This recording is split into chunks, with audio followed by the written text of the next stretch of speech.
Assalamualaikum warahmatullahi wabarakatuh. Apa khabar anak-anak semua? Dah bersedia untuk belajar fiqh hari ini? Baiklah, sila buka buku teks muka surat 20. Ya. InsyaAllah hari ini anak-anak akan mempelajari tajuk kaifiat mendirikan solat. Kaifiat ialah cara-cara mendirikan solat. Ya. Ustazah yakin dan pasti anak-anak semua sudah mengetahui cara-cara hendak mendirikan solat. Ya. Jadi insya-Allah hari ini Ustazah akan terangkan pada rakaat yang pertama, kedua dan ketiga. Ya. Baiklah, yang pertama niat. Niat ni ialah rukun solat, ya, wajib. Ya, lintasan hati. Contohnya lafaz niat solat zuhur. Usalli fardhu zuhri arba'a raka'atin adaan lillahi ta'ala. Sahaja aku solat fardu zuhur 4 rakaat tunai kerana Allah Ta'ala. Ya. Baca di dalam hati. Baiklah, kita pergi pada yang kedua. Okey, setelah itu berdiri betul. Ya, bagi orang yang mampu. Ini juga termasuk dalam rukun solat.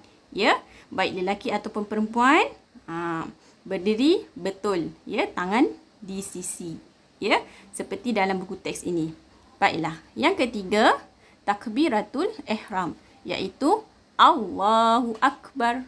Ini pun merupakan rukun solat, ya.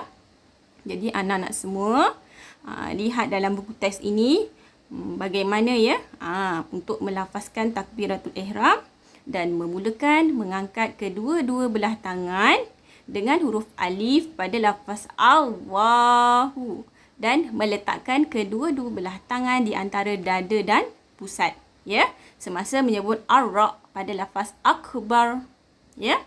Kemudian tangan kanan menggenggam pergelangan tangan kiri, ya. Yang keempat, membaca doa iftitah. Ini adalah sunat hayat, ya, dibaca ketika solat subuh, ya, solat subuh. Dan yang kelima, membaca surah Al-Fatihah. Ini adalah rukun solat, wajib dibaca. Baik, yang keenam, membaca surah pilihan. Ini adalah sunat. Tak kisahlah apa-apa surah, ya, yang penting baca walaupun pendek ataupun panjang. Kemudian yang ketujuh, takbir kerana rukuk. Ini adalah sunat, ya.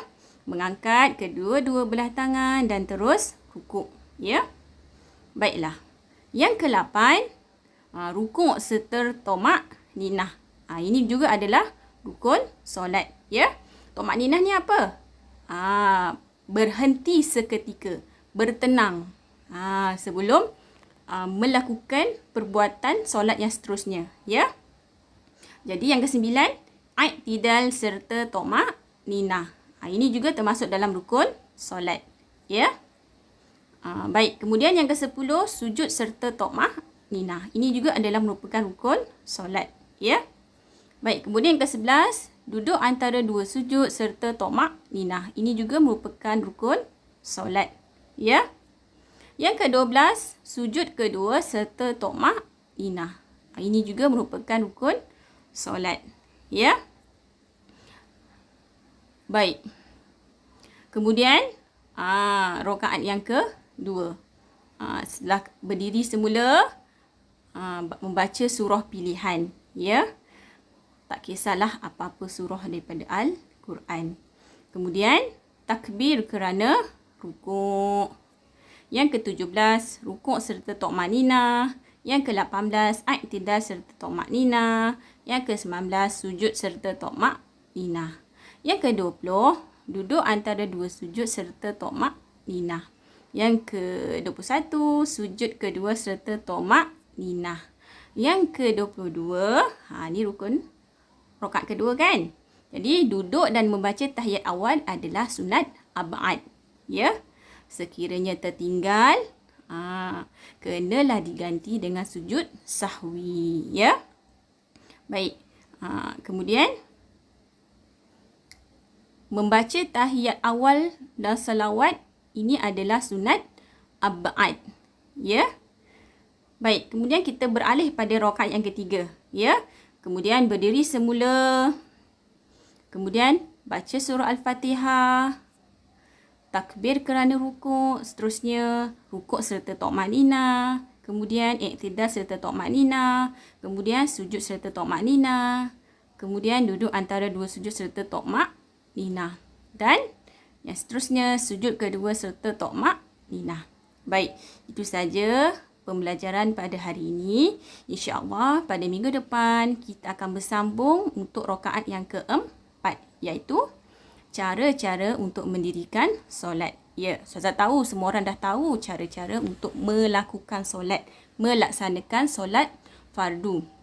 Tapi yang ni kita kena belajar supaya solat kita ini betul dan sah diterima di sisi Allah, ya, dengan tidak meninggalkan perkara sunat ab'ad ataupun sunat hayat, ya. Berjumpa lagi di masa akan datang. Assalamualaikum warahmatullahi wabarakatuh.